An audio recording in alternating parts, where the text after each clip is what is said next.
오늘 읽은 말씀에 근거해서 교회여 일어나라 라고 하는 제목으로 말씀드리겠습니다. 부흥은 한국교회를 설명하는 키워드 중에 하나입니다. 한국교회가 시작할 때부터 하나님께서는 성령을 통해서 놀라운 부흥을 맛보게 하셨습니다.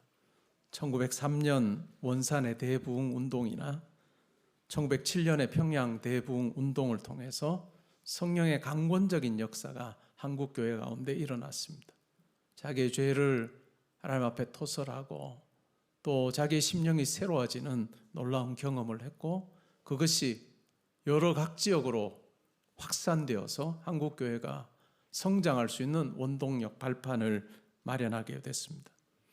1970년대, 80년대 한국교회는 괄목할 만한 성장을 이루었습니다. 세계교회가 주목하며 교회 역사 속에 유래를 찾아보기 어려운 부흥이라고 그렇게 이야기를 했습니다. 그 기간 동안에 많은 사람들이 예수를 믿게 되었습니다. 그런데 수적인 성장만 있었는 것이 아니라 한국교회가 세계교회 안에서 역할도 많이 감당하게 됐습니다. 해외 선교사를 파송하는데 두 번째 나라, 2위 국가가 되기도 했습니다.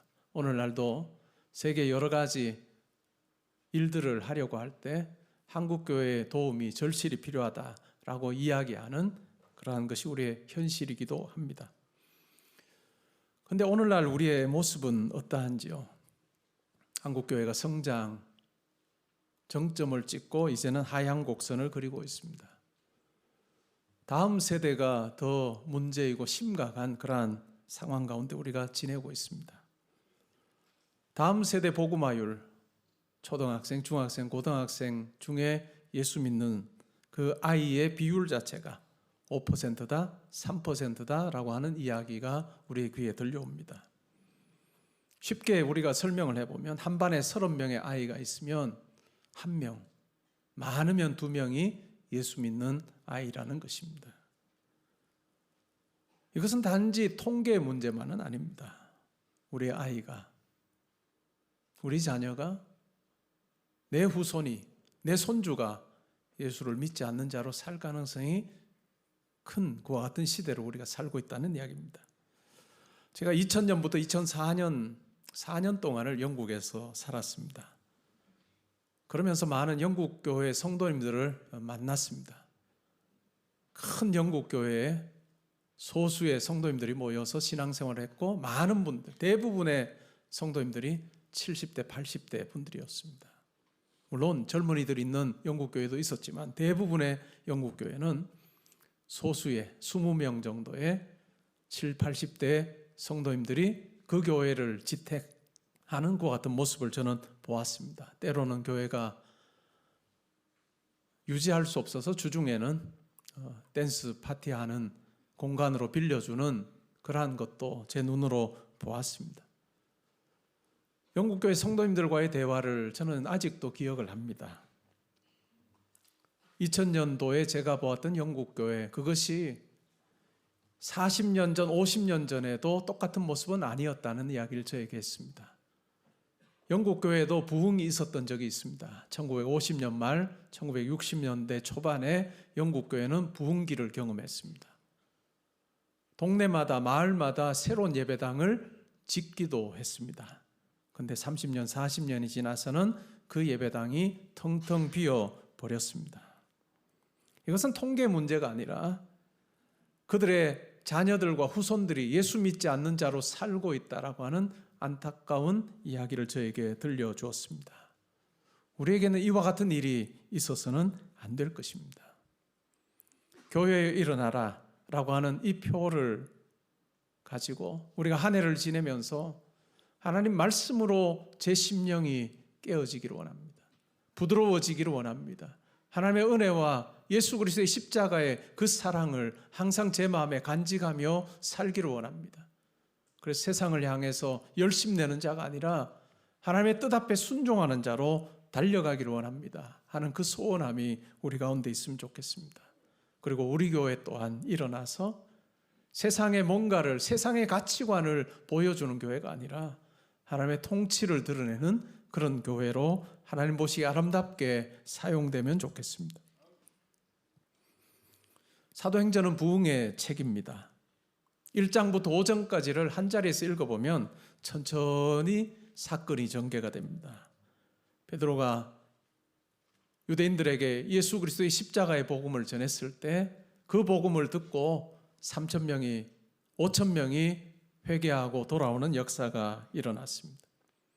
어떤 때는 말씀을 듣고 돌아오는 수를 세기도 어려워서 남녀 허다한 무리가 예수께 돌아왔더라, 주께 돌아왔더라 라고 하는 말을 적기도 합니다.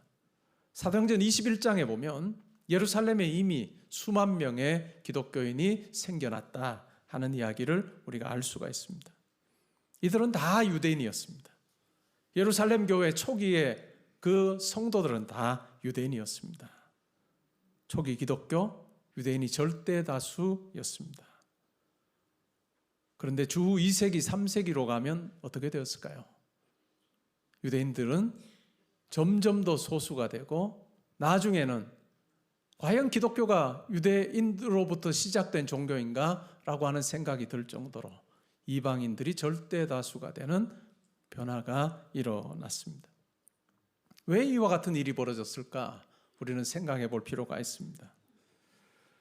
사도행전 1장 8절, 이것은 우리가 사도행전을 이해하는데 매우 중요한 핵심 구절입니다. 여러분들이 잘 아시는 내용입니다. 우리 같이 한번 읽어보시면 좋을 것 같습니다. 함께 읽습니다. 오직 성령이 너희에게 임하시면 너희가 권능을 받고 예루살렘과 온 유대와 사마리아와 땅끝까지 이르러 내 증인이 되리라 하시니라. 예수님께서 하신 말씀입니다. 너희에게 성령이 임할 것이다. 그러면 너희가 권능을 받게 될 것이고 예루살렘과 온 유대와 사마리아와 땅끝까지 이르러 내 증인이 될 거다라고 예수님께서 말씀하셨습니다. 이 예수님의 말씀은 공허한 메아리로 끝이지 않았습니다. 예수님께서 말씀하신 대로 복음은, 말씀은 확산되어 갔습니다. 사도행전 1장 8절은 지리적인 확산을 우리에게 먼저 이야기를 해줍니다. 예루살렘에서 온 유대로 사마리아로 땅끝까지 말씀이 확산되었다라고 하는 이야기입니다. 그런데 이 말씀의 지역적인 확산 속에는 우리가 짐작해 볼 수 있는 그와 같은 인종적인 확산도 있습니다. 유대인에게서 이방인에게로, 그 사이에 사마리아인들도 예수를 믿게 되는 그와 같은 놀라운 일이 벌어졌습니다. 다양한 인종들이, 이제는 유대인들뿐만 아니라 사마리아 사람들도 이방인들도 예수 믿게 되었구나 라고 단순하게 생각하기 쉽지만 단순한 이야기는 아닙니다. 이 인종의 장벽을 넘어가는 이 높은 장애물이 분명히 있었습니다. 우리가 그 부분에 대해서 오늘 생각을 해보려고 합니다. 유대인도 두 그룹으로 나눌 수 있습니다. 하나는 히브리파 유대인이고 다른 한 그룹은 헬라파 유대인입니다. 히브리파 유대인은 팔레스타인에서 태어난 사람들입니다. 그리고 그 당시에 유대인들이 사용했던 아람어를 사용했던 사람들입니다. 훨씬 더 구약의 전통을 따라서 교육을 받고 사고하는 데 익숙했던 사람들이 바로 히브리파 유대인들입니다. 대표적인 사람들이 바로 12 제자들입니다. 그리고 12 사도들이죠. 그런데 또 한 그룹은 헬라파 유대인들입니다. 헬라파 유대인들은 팔레스타인 밖에서 태어난 사람들입니다. 로마 제국의 어느 도시에서 태어나서 그곳에서 주로 살며 교육을 받았던 사람들. 주로 그들의 삶에서 만난 사람들은 대부분이 이방인이었던, 그래서 그들이 사용했던 언어는 헬라어였습니다. 이 헬라파 유대인과 히브리파 유대인 사이에는 서로가 건너기 어려운 골이 있었고 또한 간격이 있었습니다. 사용하는 언어가 달랐고 생각하는 방식이 달랐습니다. 제가 미국에 있으면서 한인교회를 섬긴 적이 있는데 3년을 섬겼습니다. 한인교회는 1세와 2세로 그렇게 나눌 수 있습니다. 한국말이 편한 1세, 이민 1세 분들이 모여서 예배를 드립니다. 그리고 함께 예배 드릴 수 없어서 주로 영어가 편한 2세들이 모여서 교회 안에 한 지붕 두 가족처럼 그렇게 지냅니다. 이 1세와 2세 사이에 대화가 잘 안 됩니다. 대화가 잘 안 됩니다. 이 2세들은 한국말이 서툽니다. 1세는 30년이 지나고 40년이 지나도 영어가 서툴러요. 대화가 잘 안 됩니다. 자기 원하는 것을 다 이렇게 표현하고 서로 이렇게 이해하는데 굉장히 어렵습니다. 제가 미국에 있으면서 2세인 그 장로님 댁에 전화를 했습니다. 장로님 댁에 전화를 했는데 장로님은 1세이죠. 그때 장로님이 안 계셨어요. 아들이 받았습니다. 미국에서 태어난 아들이 아빠 바꿔줘. 걔 없어. 그게 2세입니다. 소통이 안 됩니다. 그런 것처럼 헬라파 유대인과 히브리파 유대인도 이 정도의 어떤 어려움이 있다라고 하는 거죠. 오늘 읽은 말씀 바로 앞에 어떤 사건이 있느냐 하면 헬라파 유대인 기독교인들의 과부들이 매일의 구제에서 빠졌습니다. 그 당시에 예루살렘 교회 지도자들은 12사도였습니다. 베드로를 중심으로 한 12사도, 히브리파 유대인 기독교인입니다. 근데 의도적으로 빼놓은 것이 아니라 어쩌다 보니까 소통이 잘 되지 않아서 헬라파 유대인 기독교인 과부들이 매일의 구제에서 빠지게 됐습니다. 그래서 이 문제를 해결하기 위해서 사도들이 7을 세웁니다. 우리가 흔히 이 7을 세우는 것을 7 집사를 세운 것이다 라고 그렇게 이야기를 합니다. 근데 원문에는 집사라고 하는 단어가 안 나옵니다. 집사라고 하는 말이 없습니다. 구제하는 일을 위해서 지도자를 세웠겠거니 생각을 해서 이후에 교회 역사에서 보면 재정 출납을 담당하는 것을 집사에게 맡깁니다. 그렇기 때문에 7사람이 집사겠구나라고 생각을 해서 7 집사를 세웠다라고 그렇게 이야기를 하기도 합니다. 아니면 사도행전 20장, 21장에 가보면 빌립 집사라고 하는 표현이 또 등장하기도 하죠. 근데 그때도 원문에는 집사라고 하는 게 없습니다. 전도자 빌립이라고 하는 것이 원문의 정확한 표현입니다. 7 집사를 세운 것이 아니라 헬라파 유대인 기독교인들을 인도할 7 지도자를 세운 것입니다. 히브리파 유대인 기독교인들의 지도자로서, 물론 이 사도들이 더 포괄적인 어떤 리더십을 행사했지만 이 12이 있었고, 그러나 헬라파 유대인 기독교인들을 인도하고 지도할 7사람을 세운 것, 그것이 바로 스데반이나 빌립이나 이와 같은 사람들입니다. 우리 개포동교회 성도님들은 적어도 이 사도행전 6장을 보면서 7 집사라고 하는 이야기는 안 하시는 게 좋습니다. 저한테 말씀을 들으시는 분들인데 그렇게 안 하시고 7 지도자를 세웠다. 왜냐하면 스데반이 그 이후에 세워진 이후에 하는 일이 뭘까요? 매일의 구제, 공개하는 일 한 게 아니고 예루살렘에 있는 헬라파 유대인 기독교인들이 모여서 예배드리고 또 토라를 연구하는 그 회당에 가서, 헬라파 유대인들이 모이는 회당에 가서 예수 그리스도의 십자가의 복음을 전했습니다. 여러분, 이렇게 헬라파 유대인들이 모이는 회당에 베드로가 가서 설교할 수 있었을까? 할 수는 있었겠지만 안 하려고 했을 겁니다. 언어도 잘 알 통할 뿐만 아니라 생각하는 게 많이 다르기 때문에 하나님께서는 헬라파 유대인 기독교인들 중에서 지도자를 세우셔서 헬라파 유대인들에게 복음 전하는 일을 맡기셨습니다. 근데 그 일로 인해서 결국 어떻게 됩니까? 스데반이 순교하게 됩니다. 스데반의 핵심, 그 말씀의 핵심이 뭡니까? 하나님은 사람의 손으로 지은 성전에 거하시지 않는다 라고 하면서 이스라엘의 역사 속에서 성전 밖에서, 예루살렘 밖에서 있었던 하나님의 일하심에 대해서 조목조목 설명하면서 하나님께서는 사람의 손으로 지은 성전에 거하지 않으시고 그 성전을 대체할 자로 하나님의 아들이신 예수를 이 땅에 보내셨다. 근데 당신들이 그 예수를 죽였다라고 하는 이야기입니다. 이제 회개하여 돌이켜 예수를 영접해야 된다라고 하는 그 메시지를 전하다가 결국은 돌로 맞아 죽게 되었습니다. 예루살렘 교회에 핍박이 일어났습니다. 주로 핍박의 대상은 헬라파 유대인 기독교인들이었습니다. 왜냐하면 히브리파 유대인 기독교인들은 성전에 올라가서 제9시 기도 시간이 되면 오후 3시에 기도하러 올라가서 일반 유대인들처럼 훨씬 더 친숙하게 성전 중심적인 생활을 했습니다. 그런데 헬라파 유대인 기독교는 달라요.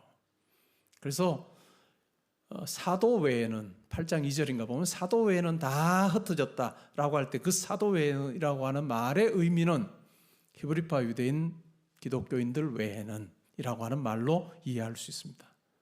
왜냐하면 히브리파 유대인 기독교인들을 세계 전역으로 흩어놓으시면 어떻게 될까? 하나님이 너무너무 바빠집니다. 말도 안 통하는 사람들을 로마 제국으로 흩어놔서 뭔 일이 벌어지겠습니까?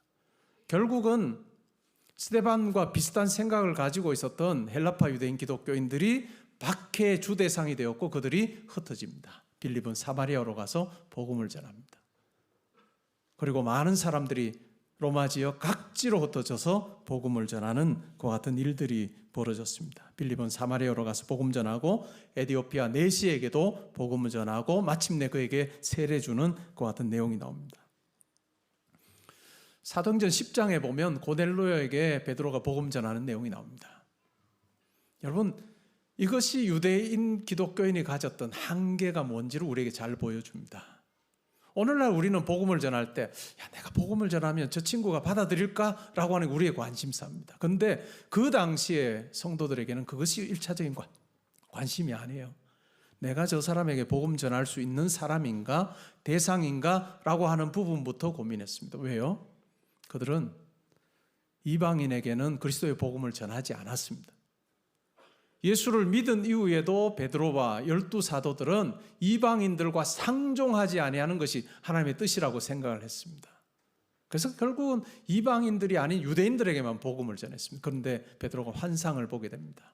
하나님께서 기도 시간에 보자기에 유대인들이 먹지 말아야 될 짐승을 잔뜩 담아두시고 베드로 앞에 펼치십니다. 내려놓으십니다. 그리고 베드로야 집어먹어라.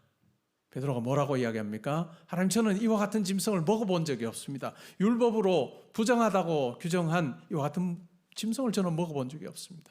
내가 깨끗하게 했는데 네가 왜 부정하다고 하느냐라고 말씀합니다. 그리고 이 환상이 3번 있습니다.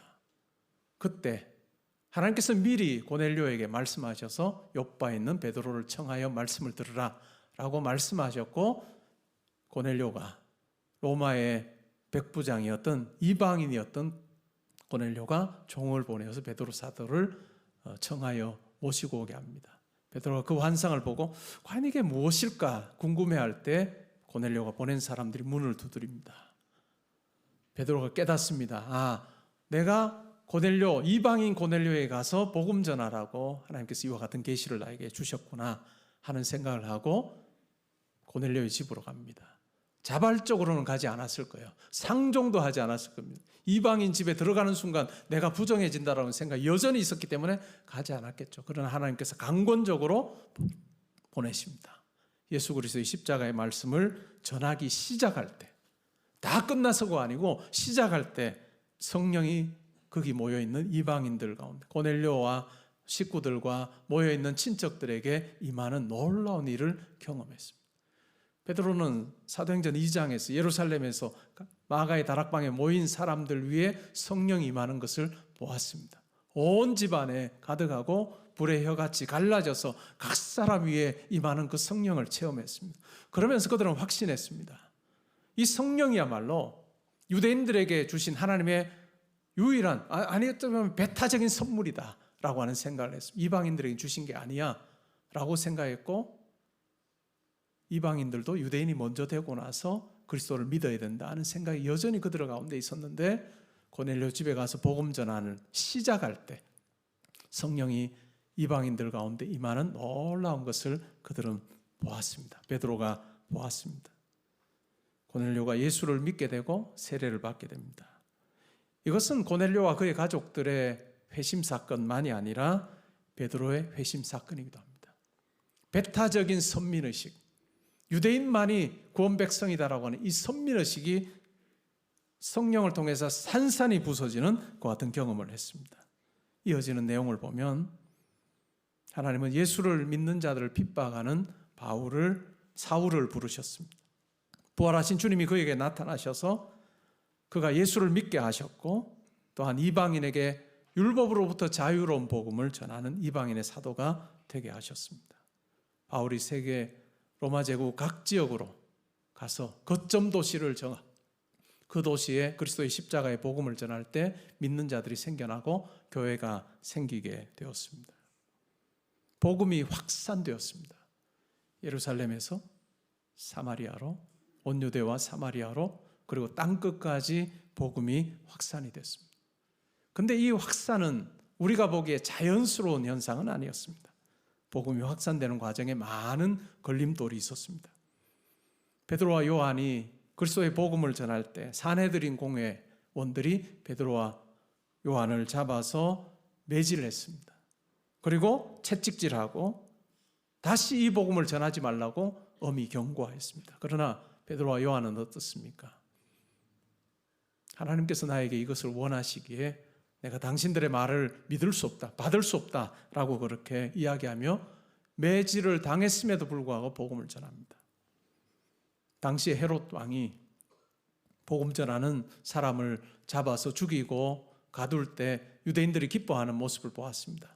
그래서 내가 이 박해하는 일에 내가 열심히 내야 되겠구나라고 마음을 먹었습니다. 왕이 복음 전파를 막으려고 하는 그와 같은 시도, 그러나 하나님께서는 그냥 내버려 두지 않으셨습니다. 그가 벌레에 먹혀 죽게 하셨다라고 말씀은 이야기하고 있습니다. 뿐만 아니라 교회 안에도 여러 가지 어려움이 있었습니다. 아나니와 삽비라 부부가 바나바가 자기의 밭을 판 돈을 사도의 발 앞에 주며 하나님 나라를 위해 사용해달라고 하는 것을 보고 성도들이 칭찬하는 것을 보았습니다. 우리도 이 칭찬 들으면 좋겠다라고 생각하고 자기들이 판 돈의 일부를 가져와서 베드로 사도 앞에 두며 이것이 다 판 돈입니다 라고 거짓말을 하다가 결국은 아나니와 삽비라가 죽습니다. 그런 교회 안에 어려움이 있었습니다. 그럼에도 불구하고 말씀은 확산되어 갔습니다. 헬라파 유대인 과부가 구제에서 빠지는 일로 인해서 원망이 생기고 갈등이 생길 수 있었으나 그러나 하나님께서 성령을 통하여 교회를 하나 되게 하시고 말씀이 왕성하게 해주셔서 믿는 자가 많아지게 하시고 허다한 제사장의 무리도 돌아오게 하셨습니다. 사도행전을 읽다 보면 바울과 바나바가 1차 전도여행을 떠납니다. 그때 마가 요한을 데리고 갑니다. 그런데 도중에 마가 요한이 돌아갑니다. 전도여행을 다 마치고 2차 전도여행을 하려고 할 때 둘 사이에 생각의 차이가 있습니다. 바나바는 데리고 가자, 마가 요한을 데리고 가자. 그리고 바울은 한 번 갔다가 중도에 포기한 자 안 된다라고 심히 다투고 둘이 갈랐습니다.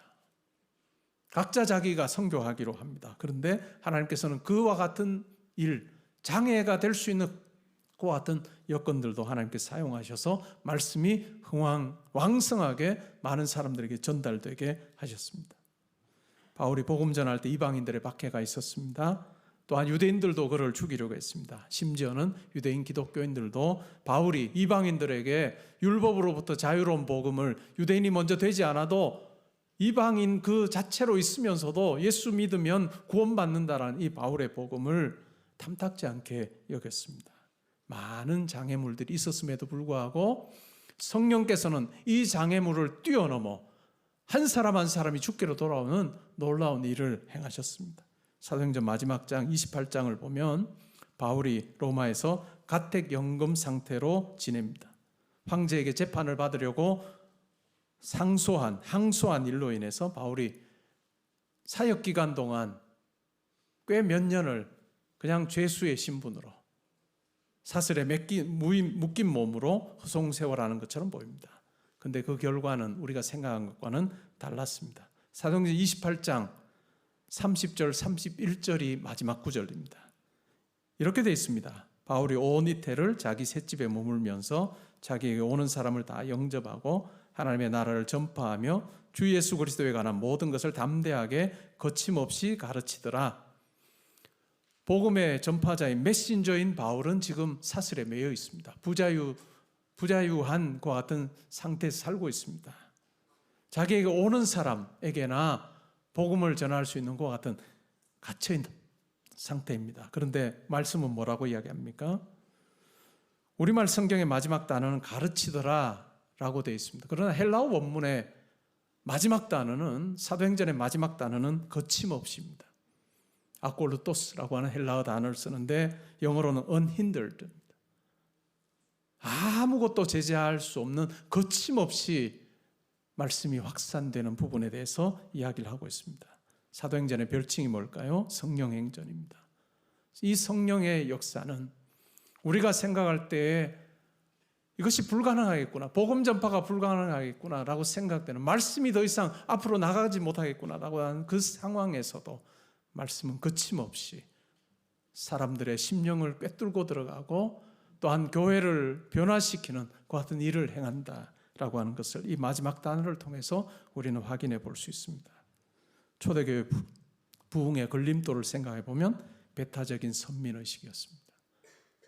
우리만이 하나님 백성이다라고 하는 이 유대인으로서의 배타적인 선민의식, 그것을 내려놓지 못할 때 결국은 유대인들은 복음의 길에서 점점 멀어졌던 것을 우리는 기억할 필요가 있습니다. 우리 신앙생활 속에서도 이 복음이 나의 전유물처럼 여겨지는 그와 같은 일은 있어서는 안 될 것입니다. 우리의 심령을 깨뜨리신 그 복음이 우리 주변에 있는 이웃에게, 또한 직장 동료에게 아름답게 전달되고 확산되어서 그들도 예수 믿는 자 되기를 원합니다. 하나님, 저의 삶에서 올 한 해 제가 하나님 앞에 아름답게 일어나기를 원합니다. 교회가 일어나기를 원합니다. 그래서 하나님께서 원하시는 그와 같은 사명을 감당하는 자 되기를 원합니다 라고 하는 소원함이 우리 가운데 있으면 좋겠습니다. 지난 2000년의 기독교의 역사, 이와 같은 성령의 거침없는 역사의 증거라 할 수 있습니다. 오늘날 우리는 다른 걸림돌 앞에 있습니다. 세속주의, 다른 말로 하면 현세주의, 물질 만능주의, 그리고 다원주의의 이 장애물 앞에 우리는 놓여 있습니다. 많은 사람들이 이 세상이 전부라고 생각합니다. 심지어는 믿는 자들도 이 세상이 전부라고 생각하는 경우가 많습니다. 그러면 자연스럽게 세속주의와 현세주의를 우리가 붙들게 되면 우리의 관심은 물질 만능으로 흐를 수밖에 없습니다. 이 세상에서 우리를 편하게 하고 행복하게 해줄 물질이 가장 소중해지는 그 같은 물질 만능주의에 빠지기 쉽습니다. 그리고 이것은 더 나아가서 다원주의로 흐르게 됩니다. 나를 행복하게만 해줄 수 있다면 굳이 영생이나 천국이나 하나님 나라에 대한 그 선명한 어떤 배타적인 복음을 통해서 예수를 믿는 것만이 아니라 어떤 종교를 믿든지 간에 이 세상에서 사는 동안 그냥 꽤 괜찮은 사람으로 살고 도덕적으로 살고, 그래서 불교를 믿든지 이슬람을 믿든지 어떤 힌두교를 믿든지 어떤 종교를 믿든지 간에 구원이라고 하는 산 정상에 오르는 길만 다를 뿐 올라가서는 다 함께 만난다는 그와 같은 종교다원주의로 흐를 가능성이 큽니다. 우리의 삶을 한번 돌아보면 좋겠습니다.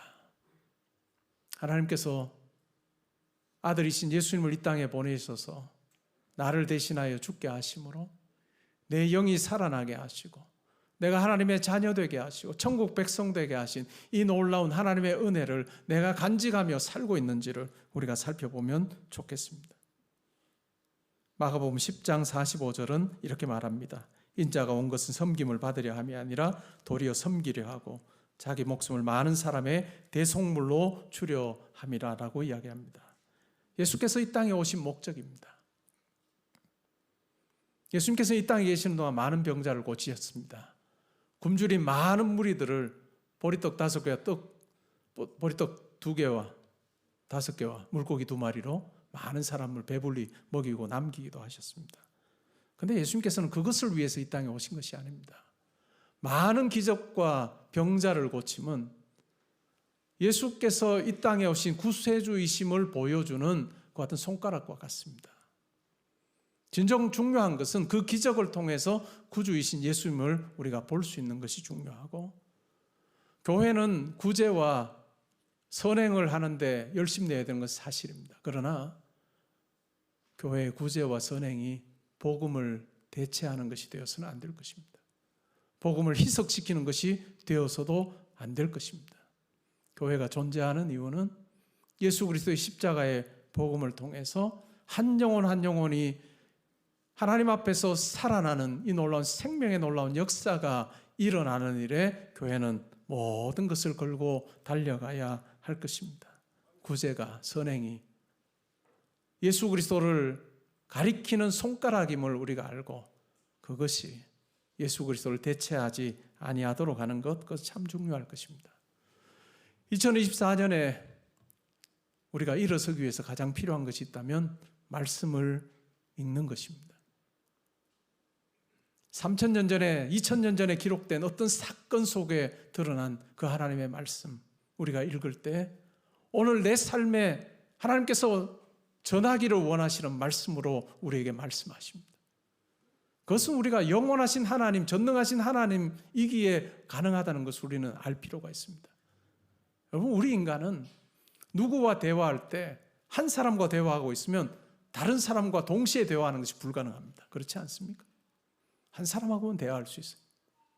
그런데 하나님은 어떠실까요? 동시에 수십억 명의 사람들과 함께 대화하실 수 있는 분이 전능하신 하나님이에요. 영원하신 하나님입니다.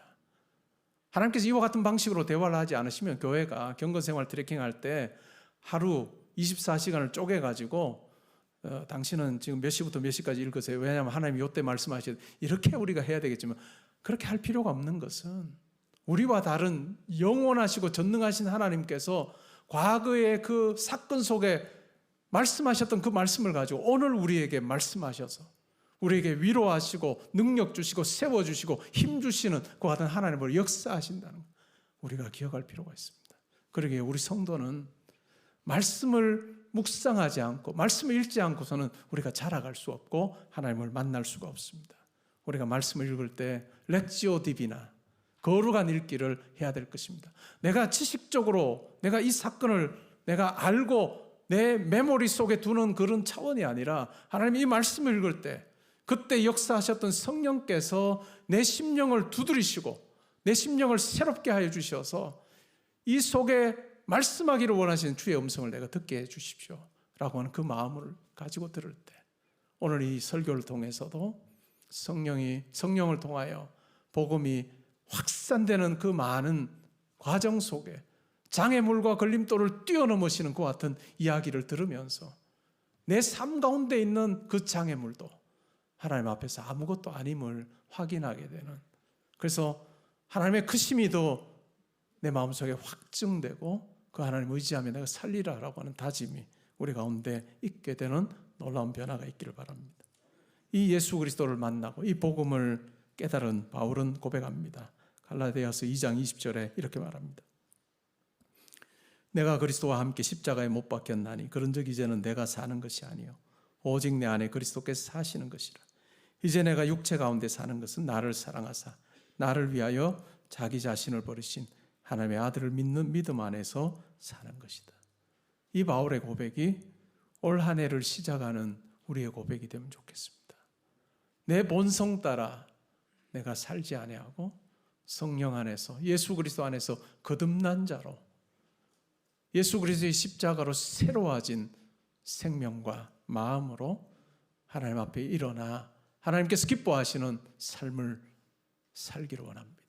하나님 올 한 해 저의 삶을 붙들어 주옵소서 다짐하고 또 간구하는 우리 모든 성도님들 될 수 있기를 주님의 이름으로 축복합니다.